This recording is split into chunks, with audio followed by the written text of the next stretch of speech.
What is up, YouTube knife community? Back again today, guys. I've got a little video that I'm wanting to shoot because I got a few comments. A couple guys saying they was interested in getting a KME, and then a couple guys saying they just started out using a KME or just learning to sharpen. So I wanted to kind of put out a little tips and tricks video about the KME, the system, and kind of give you a rundown of some of the options that you have with the KME. So yeah, we'll dive right into it. This of course is your clamp. This right here tightens up tension on the jaws. So if you loosen this, the jaws turn real easy. If you tighten this, it adds retention to it where it makes it harder to turn. And then excuse me, this big wing nut right here, that's what actually tightens the clamps down on the blade. So that's your tightener. And then this is what adjusts your angle. Of course, most of this stuff is self-explanatory, but I'm gonna go over it real quick. And you see on the face of this thing, you've got different degrees. But it's kind of hard to go by that because there's a lot of things that play a factor in on that, and I'll go over that too. So yeah, for starters, there you got your clamp, and then this is your stone carrier, they call it. And you can get these little rings right here that prevent you from what it is. It prevents you from going too far. You set it to where your stone won't ride up on the blade, so it hits, that little ring hits the eye before the stone will actually make it to the blade. So that's pretty handy. So you get that. Actually, I think that is an extra. Okay, yeah. And this knob right here is an extra. It comes with a smaller knob, but you can get all kinds of parts for these things, and they come in a pretty nice carry case when you first get them. It's got the foam inside that you can cut out for different sections. So yeah, there's that. And then you can get a full array of diamond stones for it. You can get anything from 50 grit to 1500. It's a 50, a 100, a 140, 3, 6, and 1500 diamond stones you can get. You can get Arkansas stones. You can get, this is a, no, that's not it. This is a translucent Arkansas stone. This used to be one of my favorite stones right here. After I do the diamond progression, I'd put this in and slick up the bevels a little bit, and then go to lapping films. That's another thing. The lapping films come on they come on glass blanks. Let's see. They come on glass blanks like that. And what it is just a little piece of see if I can drag one out of here. These things are hard to get out. Anyway, you can see it right there. It's just a little piece of tape that's color coded for each micron. And here's a chart of the micron to grit ratio or whatever it is. So you can go all the way to 160,000 grit, which is about as mirror as you can get, really, to be honest with you. So you got that, the diamond lapping films. You can get these kangaroo strops. They're on aluminum blanks, kangaroo leather. I keep one plain. But usually I go to my bench strops instead of using the KME strops. That's just personal preference. Everybody will have their own deal. And then this right here is called a jewel stick that you can sharpen. You take this nut off, and that goes right there, and you can sharpen recurves and karambits and all that good stuff. So there's that. And then this is an extra too. This is called a stone compensator, and what you do with it is you put it here like this. Well, okay, it's on there, right? And you slide it up. Let's see, let me find a stone. You lay the stone that you're going to change to on there, and you slide your angle finder up and down to where it touches it, and then you can pull your stone back out and use it. And then you know when you change back to, like, if it's a different thickness stone, you'll know exactly where to go because that compensator will be there. So that's pretty handy, especially if you're going to be using water stones and stuff. But since that's why I switched to full diamond progression. There's a few reasons why. The number one reason was because I didn't want to have to use that stone compensator, because I mean it's easy to use, but it just takes more time. And for me, this KME is all about speed. That's the reason I bought it. That's the reason I use it. Just because it's so much faster than for me. I mean, I'm not saying it's faster for everybody, but for me, this thing is faster than bent stones 8 days a week. I can sharpen probably 2 knives on this in the time it takes me to sharpen one on the bench stones. That being said, so I've kind of showed you some of the options you got. And then I would like to show you, I just now slipped the 300 grit stone in. For starters, I'm going to show you a couple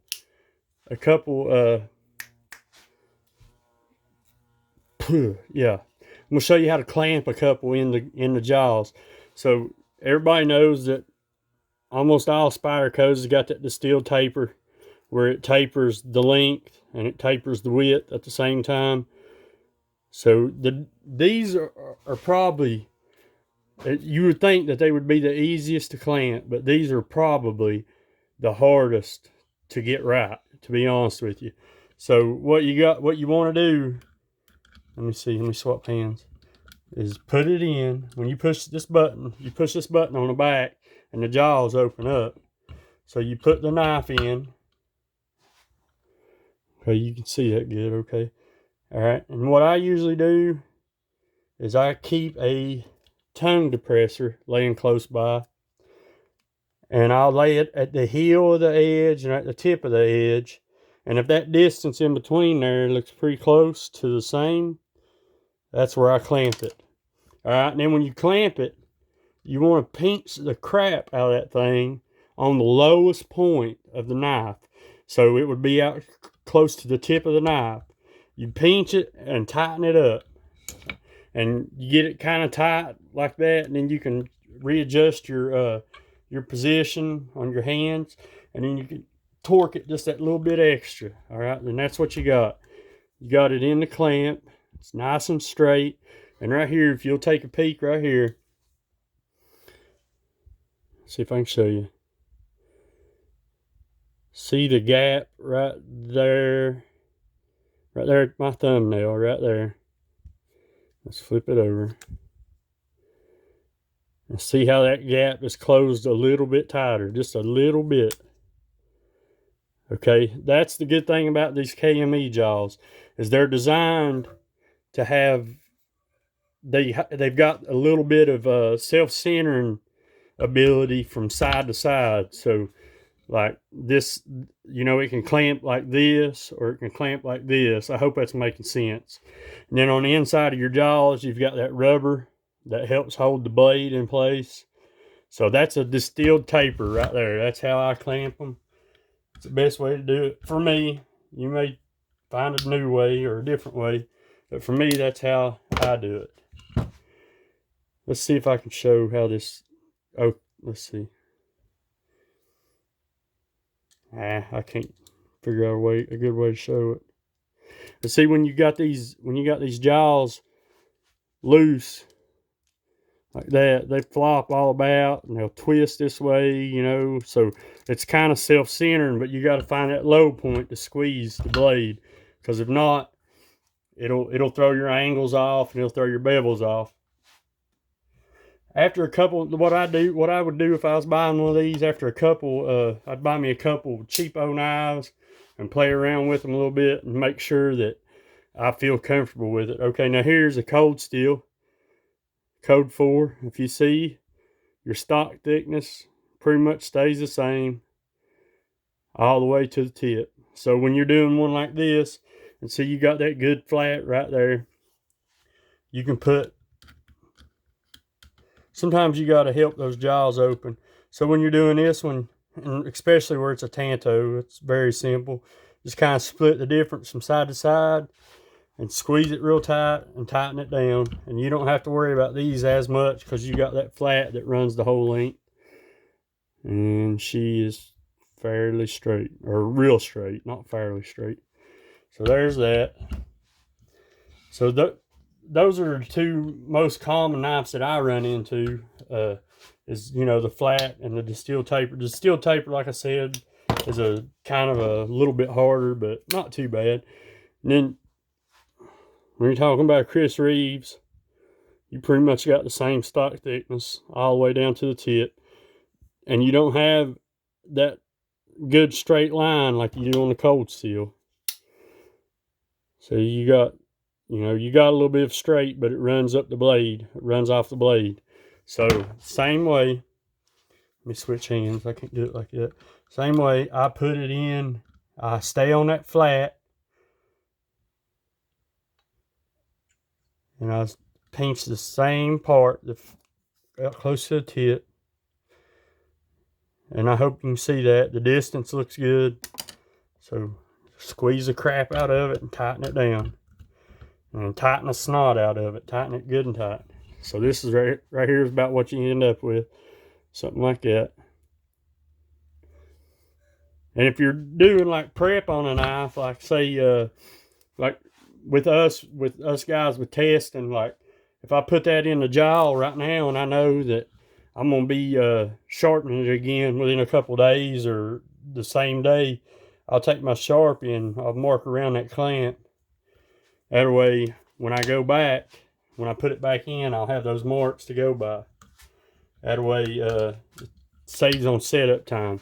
So you just mark out your clamp and go by it. I'm sure you guys have seen knives on people's videos that's got marks on it. More than likely, that's why they use KME or Wicked Edge or something, and they got their place lined out where so they can go back with.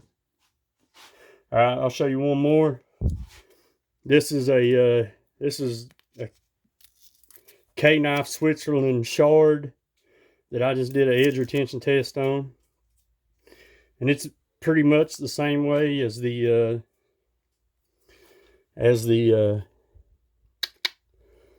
Sabenza. It's got that little flat that runs off the blade. So what we'll do with it, it's pretty much the same thing I did with the Sabenza. I'll put it in the clamp.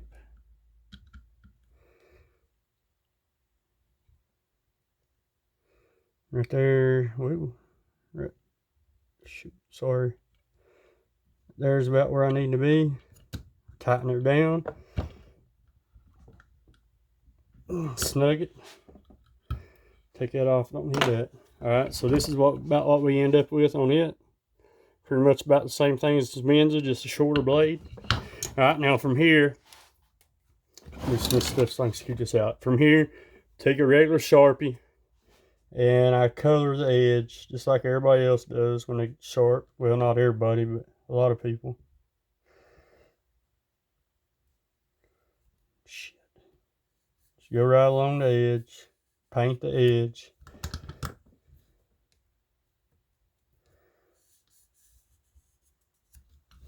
Okay. Stone holder. I'm gonna see if I got it right. So you just barely hit that bevel and see if all the marker comes off. Yeah, shit. Come on, focus.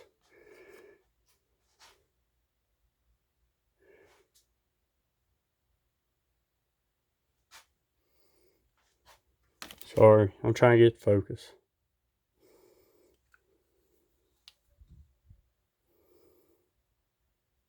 Now, the other side, I'll do about half of it and show. That way you can kind of see where the black is and where the black isn't. So, just barely hit it just a little bit, and you'll see that on the front half, I left the Sharpie. Yeah, you can see it right there, I guess. Front half, I left the Sharpie. On the back half, I took it off.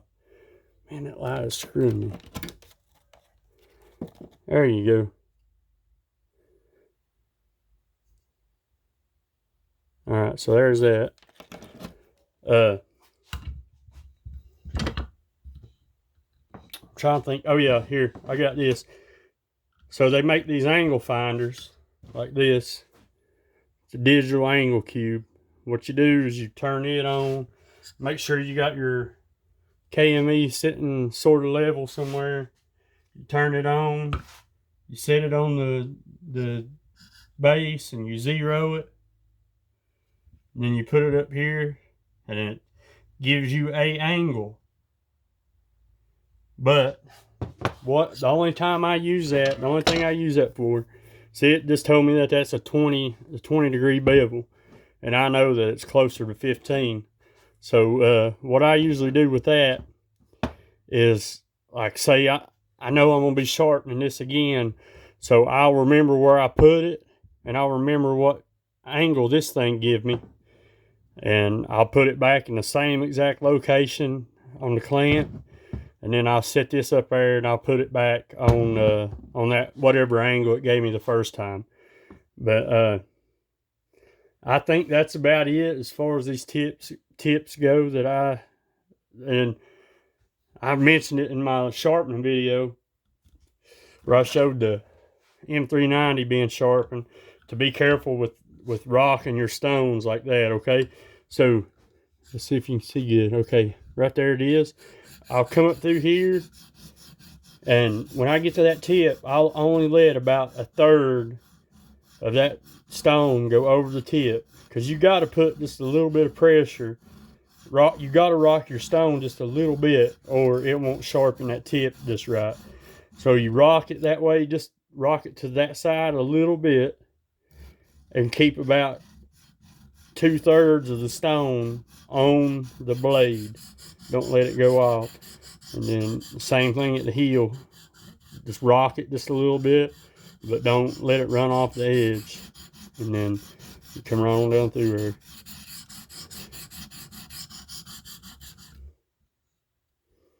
And just that fast, I've already got a burr on that, but that's not what this is about. I just wanted to kind of give a few tips and tricks that I've learned along the way. There might be more. If I get to sharpening this knife and I think of anything, I'll do another video or something. If there's any questions you guys have, feel free to ask. Hit me up, Instagram, anywhere. I'll tell you everything I know about it, and I'll try to help you along if I can. You probably know more than me, but I'm just saying, if you need my help, I'm here. Guys, thanks for watching. Thanks for hanging out. I know this was another long one, but I appreciate your time. I appreciate your support. Thank you so much for subscribing. Please like, share, comment. Yeah, that's all I got. Thanks, guys. Have a good day.